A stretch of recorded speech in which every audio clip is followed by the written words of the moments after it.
With cartoons, it's rare they get to continue over many years. Ben 10 is one of the most notable cartoons to exist, and it did just that. But this is another superhero show that completely lights me up whenever it's talked about. You guessed it, Young Justice.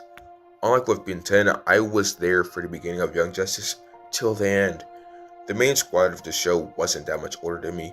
Of course, they were in completely different situations from me, no matter how much I wished to be the boy wonder to Batman. The characters still went through things that could be happening with someone in real life, like an identity crisis, someone juggling many responsibilities, not wanting to let someone down, or just being able to do the right thing. Something that's often brought up in season 1 is who's going to be the leader, and when they finally get to that moment, they choose the most logical choice, Aqualad. But it's not a quick decision. Of course, with kids around this age, they all want to be the person in charge, to be the one to give orders. Aqualad being the most logical choice. And even when he's chosen, he said he will give that role to Robin one day because it's something he's meant for. You were born to lead this team. Maybe not now. But Robin didn't give a fuck. He was like, yo, when we get back, Batman's going to be all on your ass. Look at this whole mess you left in Santa Prisca because you were in charge. And he just started clowning him. I was like, yo, this is actually a dick move. A fan favorite episode is Disordered, where the team gets the joy of a counseling session with Black Canary. Shout out to Black Canary for knowing that the teens need some therapy as superheroes. Each session is so good. Aqualad facing the decision of still being a leader, Miss Martian feeling bad for hiding who she truly is, Artemis not wanting to be judged where she comes from, and Wally not knowing how to deal with his romantic feelings related to Artemis. Then we got Robin being scared to become someone harsh like Batman, while Superboy is scared of who he can become and who he is at the moment. Out of all of these, Robin's session always sticks with me. To grow up and become him. But that thing inside of him that drives him to sacrifice everything for the sake of his mission. I don't want to be the Batman anymore. I got the I don't want to be the Batman speech down word for word. At this point, the team starts to question who they are and who they want to be. Secrets were still being kept. Everyone was scared of how they would react if they were to unload everything that they were hiding, until they had to decide that the light needs to be stopped. The identity crisis and feeling of being ashamed was shown to the team. My human father, Lex Luthor. Superboy's not the only one suffering from bad DNA.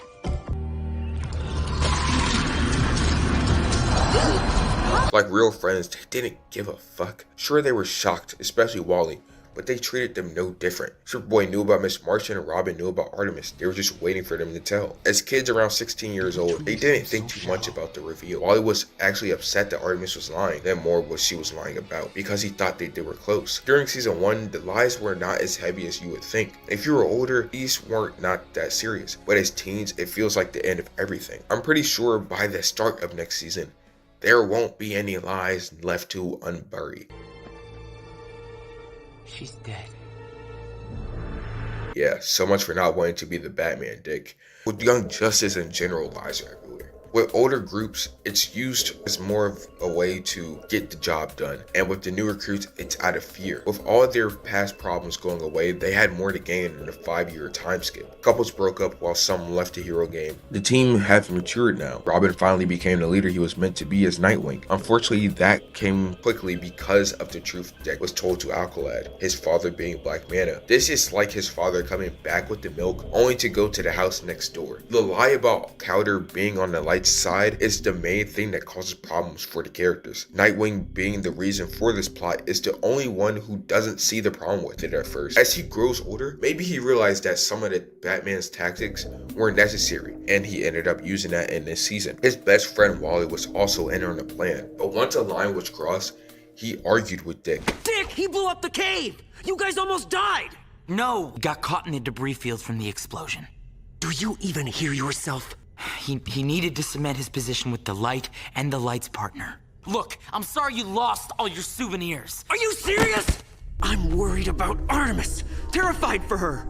Isn't it possible Aqualad might actually be a traitor? Superboy actually found out too. When Superboy found out, he actually handled the situation with his new maturity. It's actually a pretty good scene just because it shows part of Superboy's growth as a character. He waited to go outside instead of confronting Nightwing with Lagoon Boy in that room. The season 1 version would have wasted no time to show his frustration about the situation. Wally didn't have that much of appearances this season, but he left the biggest impact. Actually, before I get to that, I'm going to talk about McGann. McGann is such a different person this season because she uses her powers in a way that benefits her and her team, but leaves the people she uses on in the worst states possible. And while she's using them, her main excuse for that is because they're on the bad guys' side. Eventually, we find out that she not only used them on the bad guys, but tried to use it on the person that she was in love with, and that's why they broke up. I didn't think you'd try to tamper with my mind. Try to make me forget I was upset with you. And to have you perverted like that. Guess I was kidding myself. The biggest problem for her comes when she uses it on Aqualad, thinking that he killed Artemis. She fries his brain and is left to pick up the pieces after learning that everything was just a plot against the light. This show is just filled with regret. And I'm taking that from Implicity Pretenses. I'm not gonna like Implicity Pretenses, you cooked with those videos. Like he said, this season is a very good one about regret. Miss Martian has the biggest regret of them all when it comes to Aqualad and Superboy. Wally didn't have that much appearances this season, but he has the strongest effect left on this series. He sacrificed himself for everything. This is the best shown of his heroism, and I still think it's all triggered from Cold Hearted, which is the episode that made him grow as a hero, as a character. He realized that he wasn't going to survive. I'm pretty sure if he wanted to, he could just run out of that, but he stayed, and the only words he had left was, Kid? Just tell them, okay? Kid! Now we got season 3. The characters have now matured more than ever. They are actually mentors. They're the sidekicks that grew up. The young heroes that we started with have now grown into the spots of the one they once stood next to. Now as mentors, they try to teach the new heroes things they learned in the past. Brion is just like Connor in the first season, quick-tempered and impulsive. Superboy takes some time to help him with the method of fixing up his motorcycle. Dick also tries to teach Brion about patience, which is something that he didn't have the best of in season 1. This season, Dick, Artemis, Connor, and McGann try to help these kids figure out their new place in the world, while also dealing with their own problems. The death of Kid Flash is still heavy on some of these cast members. Dick and Artemis have it the worst. In episode 4, Private Security, Dick asks Will Harper for help, and that leads into a car chase with Brick. But on top of the car, Dick calls Will Wall. Kinda like old times, huh, Wall? It's Will, not Wall. Is it just the red hair? What are you talking about? Your need for a Wally West substitute. What? I needed someone who knows the city. You needed someone who knows you. Later on, during the final fight of the season, he has a fever dream of him and Wally taking down the bad guys. Artemis dealt with her pain differently by having Zatanna make a fake heaven where Artemis could talk to Wally. Will was also a choice for her, but in a romantic way that they both decided not to go through. The OG squad doesn't have much solo character growth in this season. Artemis might be the one to have the most, but the next season is definitely different. With Phantoms, these characters are actual adults. Well, they were adults in the last season, but they feel more complete now. Of course, they still have their problems. And we also get Rocket and Zatanna more this season. I didn't talk much about Aqualad last season. Aqualad is a leader, one everybody looks up to. He's also someone that doesn't know when to take a break. And that's what his main part is during this season. Everybody realizes how much he's done for them and how little he's done for himself. He never takes a break. With Young Justice Phantoms, it's a little different from the past seasons. With this one, everybody's trying to figure out how to move forward, how to go on from what happened in the past. One of my favorite arcs this season is with Aqualad. He is always someone that is looked up to because he's such a big brother figure, and that's why he was chosen as the leader. With the leader also comes multiple responsibilities, and if those responsibilities fail, you feel like you've also failed yourself. It was 10 years ago today. Of course. Robin and Kid Flash and I did something rather stupid. Something that nevertheless, I have spent a decade regarding with overweening pride. We rescued Superboy from Cadmus. Created something that became a turning point in my life. The team. And now, 10 years later, so many of my teammates have paid the price of my hubris. Tula is dead. Jason is dead. Wally is dead. Connor is dead. These are sorrows I must come to terms with if I am ever to return to the life I have led. We learn that even as a kid, Cowder has always been someone that was an adult in the room. He always done what he felt was right. Never to seek praise from it, it just felt right to him. And with that, he never looked in how much he needed a break. Even when people try to tell him that it's okay to take time off, he just sees it as a obstacle that he has to get to once everything else is done. When he actually does finish the current mission, he realizes that he needs to take that break.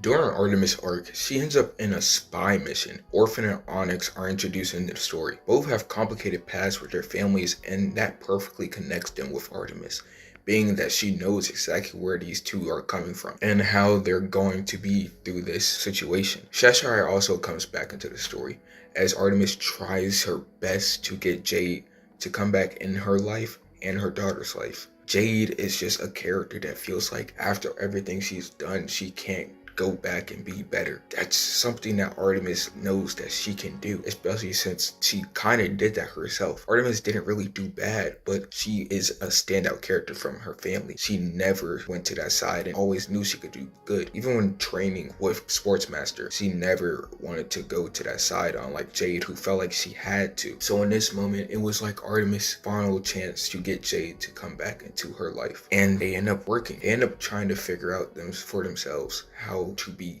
a new person. And that's something Artemis went through last season, kinda. She had to restart after Wally. During that whole experience she had the Zatanna concert up for her, Wally was telling her that she needs to move on. It's not going to get better just looking back on him and what they could have had, what could have been. Even though it's a tough thing to do, that's something that she knew the person that she loves will want for her.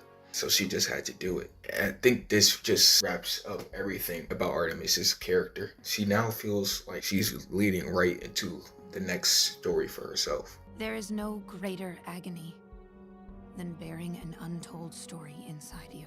With Miss Martian, her trauma is with her family, her brother and sister that she meets when going back to Mars. Macomb is someone that is full of hatred for all Martians. He went through every single step possible to give them pain that he felt growing up. With Miss Martian's sister, she's someone that Miss Martian looked up to. Of course, being an older sister, there were situations they had back when they were younger of prejudice and racism that Miss Martian would think her sister would be there to stand up for her, but she never stood in. That's the same exact experience Macomb had. That's how he felt about McGann.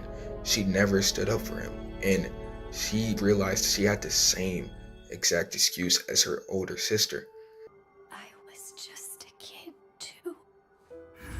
I was a child too.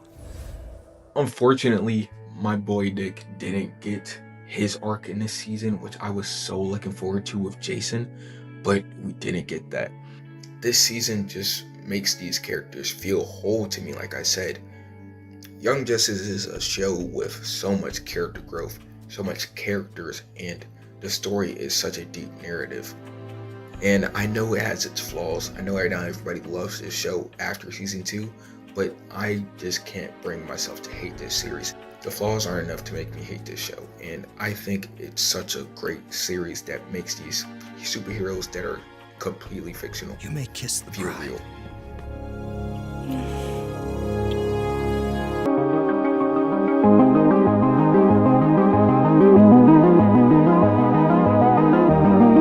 We'll laugh about this someday.